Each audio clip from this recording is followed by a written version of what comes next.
At this point, the situation hits a level of absurdity that even seasoned auditors rarely encounter. The officers justify a terrorism detention based entirely on filming something their own NPCC memo explicitly warns them not to use as grounds. This is where training and real-world practice completely split. A proper terrorism stop requires genuine suspicion of terrorist intent, not discomfort with being recorded.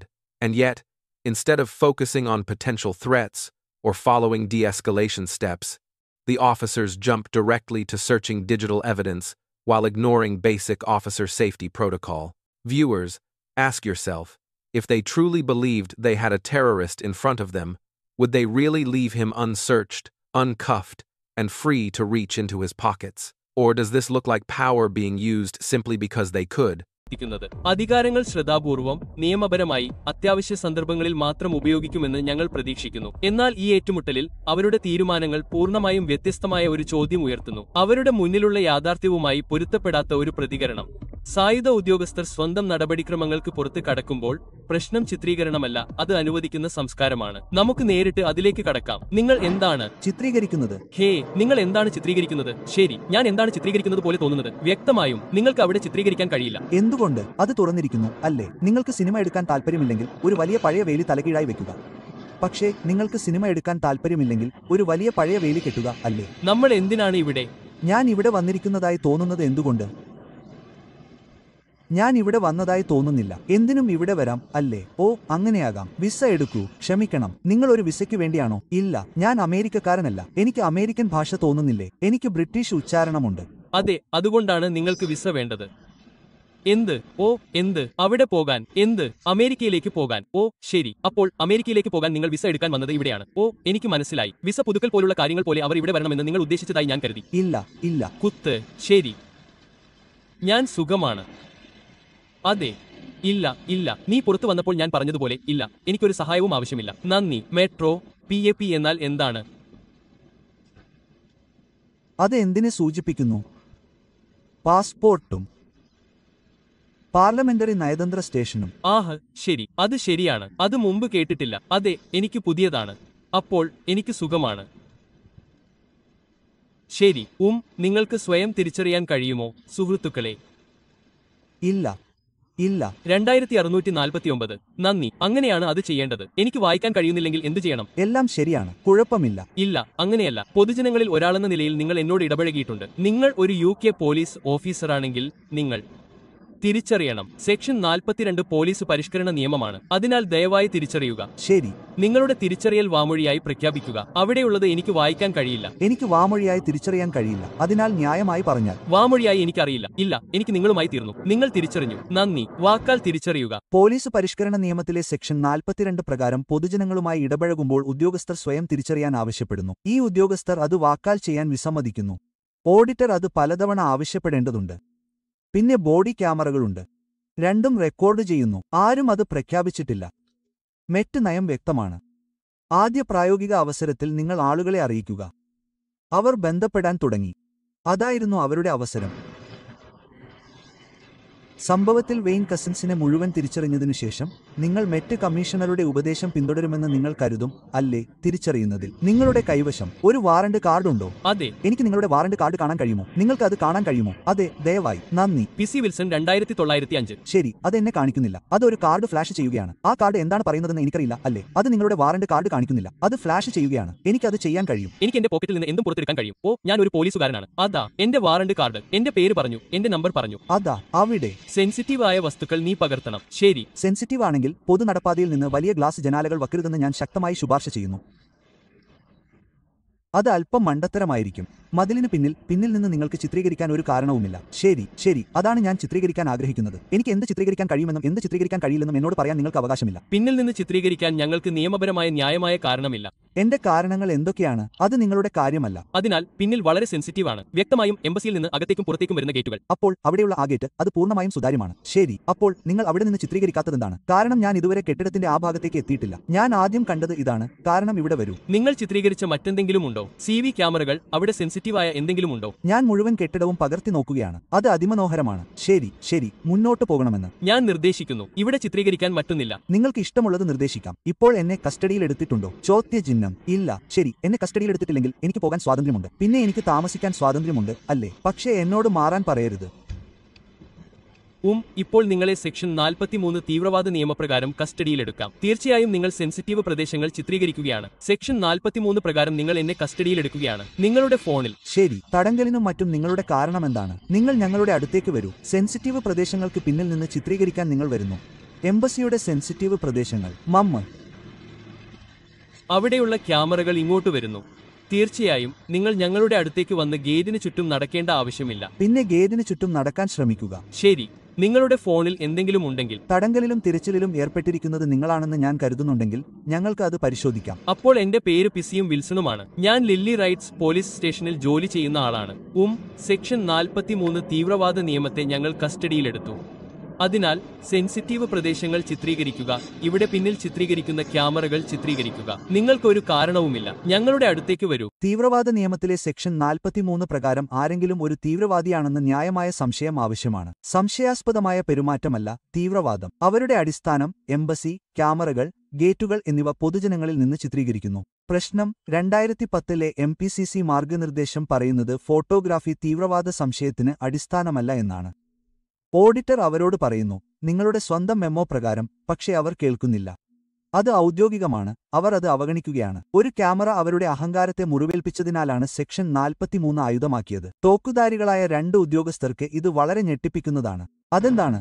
Section 43 പ്രകാരം നിങ്ങൾ നിങ്ങളുടെ കാരണങ്ങൾ പ്രഖ്യാപിച്ചു. അത് തെറ്റാണെന്ന് ഞാൻ കരുതുന്നു. ഞാൻ ഇപ്പോൾ അത് പറയാൻ പോകുന്നു. ശരി, നിങ്ങൾക്കറിയില്ലേ, നാഷണൽ പോലീസ് ചീഫ്സ് കൗൺസിലിൽ നിന്നുള്ള നിങ്ങളുടെ സ്വന്തം മെമ്മോ പ്രകാരം സെക്ഷൻ 43 ചിത്രീകരണം അടിസ്ഥാനമല്ല. പക്ഷേ അത് കുഴപ്പമില്ല. ഞങ്ങൾ കോടതിയിൽ അത് പരിശോധിക്കും. രണ്ടാമതായി, ഈ തിരയലിൽ സെക്ഷൻ 43 പ്രകാരം നിങ്ങൾ എന്താണ് കണ്ടെത്താൻ പ്രതീക്ഷിക്കുന്നത്? അതാണ് നിങ്ങൾ എന്നെ അറിയിക്കേണ്ട മറ്റൊരു ഭാഗം. അപ്പോൾ നിങ്ങളുടെ ഫോണിലൂടെ പരിശോധിക്കാം. അത് നിങ്ങൾക്ക് ശരിയാണെന്ന് സൂചിപ്പിക്കുന്ന ഒരുതരം ആമുഖമായിരിക്കാം. MC ക്യാമറകളുടെ സെൻസിറ്റീവ് ഫോട്ടോകൾ, CCTV എന്നിവ പോലുള്ളവ. വ്യക്തമായും എനിക്ക് നിങ്ങളുടെ ഫോണിലൂടെ നോക്കാൻ കഴിയും. ഒന്നും ഇല്ലാതാക്കാൻ കഴിയില്ല. ഇല്ല, നിങ്ങളുടെ ഫോണിലൂടെ നോക്കൂ. നമുക്ക് പ്രതീക്ഷിക്കാത്ത എന്തെങ്കിലും കണ്ടെത്താനുണ്ടോ എന്ന് നോക്കൂ. ശരി, ആ പ്രദേശത്തേക്ക് വരുന്നതായിരിക്കും. ശരി, അപ്പോൾ നിങ്ങൾ തന്നെയാണ് തിരച്ചിൽ നടത്തുന്നത്. ഇല്ല, നിങ്ങളുടെ ഫോണിൽ എന്നെ കാണിക്കാം. എന്റെ ഫോണിലെ ദൃശ്യങ്ങൾ കാണണമെന്ന് നിങ്ങൾ ആഗ്രഹിക്കുന്നു എന്നതാണ് നിങ്ങൾക്ക് കാണാൻ ആഗ്രഹിക്കുന്നത്. ഇവിടെ നിങ്ങളെ പിടികൂടിയെന്ന് കരുതരുത്. ശരി, അപ്പോൾ നിങ്ങൾ രണ്ടുപേരും റെക്കോർഡ് ചെയ്യുന്നു. അതെ, കൂൾ, മിടുക്കൻ, മനോഹരം. ശരി, സുഹൃത്തുക്കളെ, എന്നെ കസ്റ്റഡിയിലെടുത്തതിനാൽ ഞാൻ റെക്കോർഡിംഗ് നിർത്തേണ്ടി വരും. അതിനാൽ നിയമപരമായി ഞാൻ അവരെ കാണിക്കണം. ഞങ്ങൾ ഇത് കോടതിയിൽ കൈകാര്യം ചെയ്യും. ഞാൻ അത് പിന്നീട് തിരികെ എടുക്കും. നമുക്ക് പോകാം, സുഹൃത്തുക്കളെ. അപ്പോൾ അവൻ ഇപ്പോൾ സെർച്ച് സ്ലിപ്പ് പൂരിപ്പിക്കുകയാണ്. അവൻ എന്റെ ഫോൺ പരിശോധിക്കാൻ തീരുമാനിച്ചു. എന്റെ വ്യക്തിയെ അന്വേഷിച്ചിട്ടില്ല. മുഴുവൻ തടങ്കലിനെയും ദുർബലപ്പെടുത്തുന്ന നടപടിക്രമ പരാജയം ഇതാ. തെളിവുകൾക്കായി ഫോൺ തിരയാൻ സെക്ഷൻ 43 ഉപവകുപ്പ് 2 പ്രകാരം ഓഫീസർ തന്റെ അധികാരം പ്രയോഗിക്കുന്നു. പക്ഷേ വിമർശനാത്മകമായി അദ്ദേഹം ഒരിക്കലും ഒരു തിരച്ചിൽ നടത്തുന്നില്ല. സെക്ഷൻ 43 ഉപവകുപ്പ് 1 പ്രകാരം ആ വ്യക്തി ഓഡിറ്ററെ കൈകൾ ബന്ധിച്ചിട്ടില്ല, ശാരീരികമായി സുരക്ഷിതമാക്കിയിട്ടില്ല, ആയുധങ്ങൾക്കായി തലോടുന്നില്ല. തടങ്കലിൽ വെക്കുമ്പോൾ അയാളുടെ പോക്കറ്റിൽ കൈയിട്ട് ഒരു വേപ്പ് എടുക്കാൻ പോലും അദ്ദേഹത്തിന് അനുവാദമുണ്ട്. ഒരു ഉദ്യോഗസ്ഥന്റെ സുരക്ഷാ വീക്ഷണകോണിൽ നിന്ന് തീവ്രവാദത്തെക്കുറിച്ച് യഥാർത്ഥ സംശയമുണ്ടെങ്കിൽ നിങ്ങൾ ആദ്യം വ്യക്തിയെ സുരക്ഷിതമാക്കണം. ആയുധങ്ങളുടെയോ ദോഷകരമായ ഉപകരണങ്ങളുടെയോ ഭീഷണി നിങ്ങൾ ഇല്ലാതാക്കുന്നു. തുടർന്ന് നിങ്ങൾ ഡിജിറ്റൽ തെളിവുകൾ പരിശോധിക്കുന്നു. ഈ ക്രമം നിയമപരമായി പ്രാധാന്യമർഹിക്കുന്നു. ഓഡിറ്റർ യഥാർത്ഥത്തിൽ ഒരു തീവ്രവാദ ഭീഷണി ഉയർത്തുന്നു എന്ന യഥാർത്ഥ വിശ്വാസവുമായി ഓഫീസറുടെ സ്വന്തം പെരുമാറ്റം പൊരുത്തപ്പെടുന്നില്ലെന്ന് ഇത് തെളിയിക്കുന്നു. എന്റെ വേപ്പ് പുറത്തെടുക്കാൻ എന്റെ പോക്കറ്റിൽ കൈവയ്ക്കാമോ എന്ന് ഞാൻ അദ്ദേഹത്തോട് ചോദിച്ചപ്പോൾ എന്റെ വ്യക്തിയെ പരിശോധിച്ചിട്ടില്ലെന്ന് ഓർമ്മിക്കുക. അദ്ദേഹം പറഞ്ഞു, അതെ, അത് കുഴപ്പമില്ല. എന്നെ ഒരു തീവ്രവാദിയാണെന്ന് യഥാർത്ഥത്തിൽ സംശയിക്കുന്ന ഒരാളാണെന്ന് നിങ്ങൾ കരുതുന്നുണ്ടോ? അതോ അയാൾ ഒരു സ്വേച്ഛാധിപതിയും അധികാര ദുർവിനിയോഗം നടത്താൻ പോകുന്ന ഒരു സ്വേച്ഛാധിപതിയുമാണെന്ന് നിങ്ങൾ കരുതുന്നുണ്ടോ? നിങ്ങൾ പൊതു ഓഫീസുകളിൽ കുറ്റകൃത്യങ്ങൾ ചെയ്യുന്നവരല്ല. അത് ജീവപര്യന്തം തടവാണെന്ന് നിങ്ങൾക്കറിയാമോ? അതെ, പൊതു ഓഫീസിലെ കുറ്റകൃത്യം. അപ്പോൾ ഈ രണ്ടുപേരും വന്നതിനാൽ അദ്ദേഹത്തിനെതിരെ IOPC പരാതി നൽകി. അദ്ദേഹം അവരുടെ ഐഡന്റിറ്റി വാക്കാൽ പ്രഖ്യാപിച്ചു. അവർ എന്നെ റെക്കോർഡ് ചെയ്യുന്നുണ്ടെന്ന് ആരും എന്നെ അറിയിച്ചിട്ടില്ല. ഞാൻ അവരിൽ ഓരോരുത്തരെയും ചോദിക്കേണ്ടി വന്നു. അതെ, കാരണം ഈ നമ്പറിന് അദ്ദേഹം എന്നെ കസ്റ്റഡിയിലെടുത്ത് പരിശോധിക്കുമെന്ന് പറഞ്ഞു. അത് പൊതു ഓഫീസിലെ കുറ്റകൃത്യങ്ങളുടെ ക്രിമിനൽ കുറ്റമായിരിക്കും. അദ്ദേഹത്തെ ബേബി സാറ്റ് ചെയ്യുകയും ഒരു തിരച്ചിൽ എങ്ങനെ നടത്തണമെന്ന് സംസാരിക്കുകയും വേണം. ഓഡിറ്റർ സാധ്യമായ ക്രിമിനൽ കുറ്റം, പൊതു ഓഫീസിലെ കുറ്റകൃത്യങ്ങൾ എന്നിവ കൃത്യമായി തിരിച്ചറിയുന്നു. ഒരു പൊതു ഓഫീസർ അവരുടെ പെരുമാറ്റം നിയമവിരുദ്ധമോ ദോഷം വരുത്തുന്നതോ ആണെന്ന് അറിഞ്ഞുകൊണ്ട് അവരുടെ കടമ മനഃപൂർവ്വം അവഗണിക്കുകയോ കവിയുകയോ ചെയ്തതിന് തെളിവ് ആവശ്യമാണ്. പരമാവധി ശിക്ഷ ജീവപര്യന്തം തടവാണ്. നിയമപരമായ ഫോട്ടോഗ്രാഫിയെ അടിച്ചമർത്താൻ സെക്ഷൻ 43 അധികാരങ്ങൾ ദുരുപയോഗം ചെയ്യുന്നത് ആ ഘടകങ്ങളെ നേരിടുന്നു. ഫോം വ്യത്യസ്തമാണ്. വംശീയമായി നിങ്ങൾ നിങ്ങളെ എങ്ങനെ വിശേഷിപ്പിക്കും? ഞാനൊരു ചോദ്യത്തിനും ഉത്തരം നൽകുന്നില്ലെന്ന് നിങ്ങളോട് പറഞ്ഞു. അതെ, ഈ ആളുകൾ പാർലമെന്ററി നയതന്ത്ര സംരക്ഷണമായിരുന്ന PADBയുടെ ഭാഗമാണ്, അല്ലേ? അതെ, നമുക്ക് പോകാം. നിങ്ങളെ ഏത് ശക്തിയുമായി ബന്ധിപ്പിക്കണമെന്ന് എനിക്കറിയാൻ വേണ്ടി. അപ്പോൾ നമുക്ക് ഒരു കൈ കാണിക്കാം. ആരെയെങ്കിലും അന്വേഷിക്കുന്നത്, അവരുടെ വ്യക്തിയെ അന്വേഷിക്കുന്നതിന് മുമ്പ് അവരുടെ ഫോണിൽ തീവ്രവാദത്തിനായി തിരയുന്നത് ഒരു പോലീസ് ഉദ്യോഗസ്ഥന് നല്ല ഒരു ശീലമാണെന്ന് ആരാണ് കരുതുന്നത്? അതെ, ഇല്ല, കൈകൾ വേണ്ട. അതെ, അതാണ് ഞാൻ കരുതിയത്. കാരണം നിങ്ങൾക്കറിയാമോ? കാരണം അത് മണ്ടത്തരമാണെന്ന് നിങ്ങൾക്കറിയാമല്ലോ. ഞാൻ നിങ്ങളോടൊപ്പം ചേരാൻ ആഗ്രഹിക്കുന്നില്ല, സുഹൃത്തെ. കാരണം നിങ്ങൾ കൊള്ളക്കാരും സ്വേച്ഛാധിപതികളുമാണ്. നിങ്ങൾ നിങ്ങളുടെ അധികാരങ്ങൾ ദുരുപയോഗം ചെയ്യുന്നു. നിങ്ങൾ വന്ന് വ്യത്യാസം വരുത്തുന്നു. വ്യത്യാസം വരുത്തുന്നു. നരകത്തിൽ ഒരു അവസരവുമില്ല. അഴിമതി നിറഞ്ഞ ഒരു സംഘടനയിൽ ചേരാൻ ഞാൻ തയ്യാറാണ്. ഏറ്റവും വലുത് യുകയിലെ ഒരു സംഘം, സുഹൃത്തെ. അത് നിങ്ങളാണ്. യുകയിലെ ഏറ്റവും വലിയ സംഘം. തോക്കുകളുമായി നടക്കാൻ നിങ്ങൾക്ക് അനുമതിയുണ്ട്. പരിഹാസ്യം. തികഞ്ഞ തമാശ. നിങ്ങൾ ആളുകളുടെ അവകാശങ്ങൾ ദുരുപയോഗം ചെയ്തും നിങ്ങളുടെ അധികാരങ്ങൾ ദുരുപയോഗം ചെയ്തും ചുറ്റിനടക്കുന്നു. ഓർമ്മിക്കുക സുഹൃത്തുക്കളെ, എന്നെ കൈകൂപ്പി നിർത്തിയിട്ടില്ല. എന്റെ ആളെ ആരും തിരഞ്ഞില്ല. അയാൾക്ക് ചെയ്യാൻ ആഗ്രഹിച്ചത് ഫൂട്ടേജുകൾ നോക്കുക എന്നതായിരുന്നു. ഞാൻ ഇവിടെ എന്താണ് റെക്കോർഡ് ചെയ്യുന്നതെന്ന് അയാൾക്ക് കാണണമായിരുന്നു. അവിടെ പോകൂ സർ, അവിടെ പോകരുത്. എന്തുകൊണ്ട്? ഇത് എംബസി ഭൂമിയുടെ ഭാഗമാണ്, അല്ലേ? ശരി. അപ്പോൾ അത് സിവിൽ അതിക്രമമാണ്, അല്ലേ? അതെ, ഇത് സിവിൽ അതിക്രമമാണ്. നിങ്ങൾക്ക് അധികാരമില്ല. അവിടെ പോകരുത്. സിവിൽ അതിക്രമത്തിന്മേൽ നിങ്ങൾക്ക് അധികാരമില്ല. എന്നെ തുടരുത്. അവിടെ പോകരുത്. യഥാർത്ഥത്തിൽ ന്യായമായി പറഞ്ഞാൽ നിങ്ങൾ ഈ ഉദ്ദേശ്യം ചെയ്യുകയാണ്. ഈ ഘട്ടത്തിൽ ഞാൻ ഇപ്പോഴും തടങ്കലിൽ വെച്ചിട്ടുണ്ടോ? എന്റെ ഇല്ല. അല്ല. ശരി, നമുക്ക് പോകാം. എന്നെ തടങ്കലിൽ വെച്ചിട്ടില്ല. സിവിൽ അതിക്രമത്തിന്മേൽ നിങ്ങൾക്ക് അധികാരമില്ല. ഇല്ല. വളരെ നിസ്സാരമായ ഒരു പവർ പ്ലേ. ഓഡിറ്ററെ കുറച്ച് അടി നടക്കാൻ അനുവദിക്കാതിരിക്കാൻ ഓഫീസർ ശ്രമിച്ചു. വ്യത്യസ്ത കോണിൽ ഓഡിറ്റർ നിർണായകമായ ചോദ്യം ചോദിക്കുന്നു: ഞാൻ ഇപ്പോഴും തടങ്കലിൽ വെച്ചിട്ടുണ്ടോ? ഓഫീസർ സമ്മതിക്കുന്നു: ഇല്ല. അപ്പോൾ അയാളെ കസ്റ്റഡിയിലെടുത്തില്ലെങ്കിൽ അയാളുടെ ചലനം നിയന്ത്രിക്കാൻ ഉദ്യോഗസ്ഥന് അധികാരമില്ല. എവിടെ നിൽക്കണം, എവിടെ നടക്കണം, എന്ത് ചിത്രീകരിക്കണം എന്ന് അയാൾക്ക് പറയാൻ കഴിയില്ല. ഓഡിറ്റർക്ക് ഇത് അറിയാം. എന്തായാലും കടന്നുപോകുന്നു. അനന്തരഫലങ്ങളൊന്നുമില്ല, കാരണം അങ്ങനെ സംഭവിക്കാൻ കഴിയില്ല. ഭീഷണിപ്പെടുത്തി അനുസരിക്കുമെന്ന് പ്രതീക്ഷിച്ച് നടപ്പിലാക്കാൻ നിയമപരമായ അധികാരമില്ലാത്ത നിർദ്ദേശങ്ങൾ ഓഫീസർ നൽകുകയായിരുന്നു. അത് പരാജയപ്പെട്ടപ്പോൾ അദ്ദേഹത്തിന് ചെയ്യാൻ കഴിഞ്ഞത് കാണുക മാത്രമാണ്.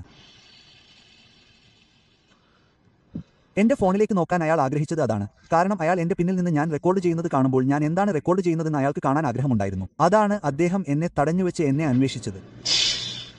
സുഹൃത്തെ, നീ അവിടെ നിന്നുകൊണ്ട് ഞാൻ അത് റെക്കോർഡ് ചെയ്യുന്നത് കണ്ടു. നിനക്ക് അറിയണമെന്നുണ്ടായിരുന്നു. അതാണ് നിനക്ക് കാണാൻ താല്പര്യം തോന്നിയത്. ഞാൻ എന്താണ് റെക്കോർഡ് ചെയ്യുന്നതെന്ന് നിങ്ങൾക്ക് കാണാൻ കഴിയുമ്പോൾ ഞാൻ അവിടെ റെക്കോർഡ് ചെയ്തത്. വ്യക്തമായും ഞങ്ങൾ മുമ്പ് എന്താണ് ചിത്രീകരിക്കുന്നത്, നിങ്ങൾ എന്താണ് ചിത്രീകരിക്കുന്നതെന്ന് നിങ്ങൾക്കറിയില്ല. അവിടെ എന്താണ് സംഭവിക്കുന്നതെന്ന് നിങ്ങൾക്കറിയില്ല. ശരി,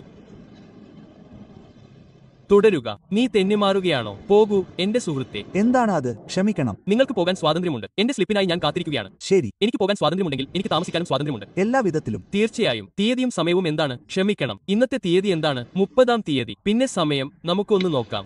1927. റെക്കോർഡിനായി മാത്രം. വീണ്ടും അവർ എന്നെ തീവ്രവാദിയാക്കുമെന്ന് പ്രതീക്ഷിക്കുന്നു. പക്ഷേ അവരുടെ കൈവശം സൈഡ് ആംസ് ഉണ്ട്. ഓ, തീർച്ചയായും അത്. പക്ഷേ നിങ്ങൾക്കറിയാമോ, കഫ് ചെയ്തിട്ടില്ല, തിരച്ചിൽ ചെയ്തിട്ടില്ല, എന്റെ ആളല്ല. കൊള്ളാം. അത് നോക്കൂ. നിങ്ങൾ തികച്ചും ശരിയാണ്. ഇല്ല, നിങ്ങൾക്ക് അപമാനിക്കാം.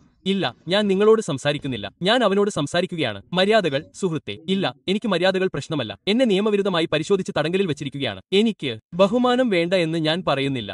നിങ്ങൾ ബഹുമാനം അർഹിക്കുന്നില്ല. നിങ്ങൾ ഇപ്പോൾ ഒരു സ്റ്റീരിയോടൈപ്പാണ്. മറ്റൊന്നും നമുക്ക് വേണ്ട. നീ ജയിലിൽ കിടക്കാൻ അർഹനാണ്, സുഹൃത്തെ. അതാണ് നീ അർഹിക്കുന്നത്. ഞാൻ പറഞ്ഞതുപോലെ പൊതു ഓഫീസിലെ മോശം പെരുമാറ്റത്തിന് ഞാൻ നിനക്കെതിരെ ക്രിമിനൽ കേസ് എടുക്കും. നീ പാൻസ് ധരിക്കുന്നതിനാൽ അതിന്റെ അർത്ഥം എന്താണെന്ന് നോക്കാൻ ഞാൻ പ്രതീക്ഷിക്കുന്നു. അത് നിങ്ങളുടെ ഇഷ്ടമാണ്, അല്ലേ? അതെ. കുഴപ്പമില്ല, ഞങ്ങൾക്ക് മറ്റൊന്നും പറയാൻ കഴിയില്ല. അതെ. ഇവർ PADPP ഓഫീസർമാർ, പാർലമെന്ററി ഡിപ്ലോമാറ്റിക് പ്രൊട്ടക്ഷൻ കമാൻഡ്, ഉയർന്ന ഭീഷണിയുള്ള അന്തരീക്ഷങ്ങൾക്കായി സ്പെഷ്യലിസ്റ്റ് പരിശീലനമുള്ള അംഗീകൃത തോക്ക് ഓഫീസർമാർ. എന്നിരുന്നാലും ഫോട്ടോഗ്രാഫിയെക്കുറിച്ചുള്ള What we've just watched is a textbook example of how counter-terror legislation designed for the most severe national security threats can be misapplied when officers abandon their own guidelines. From refusing to verbally identify themselves, to misusing Section 43, to skipping the most basic safety step of searching the person before searching the phone, every stage of this encounter shows a breakdown in protocol and professionalism. These aren't rookie mistakes. These are fundamental gaps by specialist firearms officers trusted with extraordinary power. And incidents like this don't just undermine public confidence, They demonstrate exactly why accountability and public recording matter more than ever. If you found this breakdown as intense as we did, hit that like button, share your thoughts in the comments, and don't forget to subscribe for more real-life body cam breakdowns.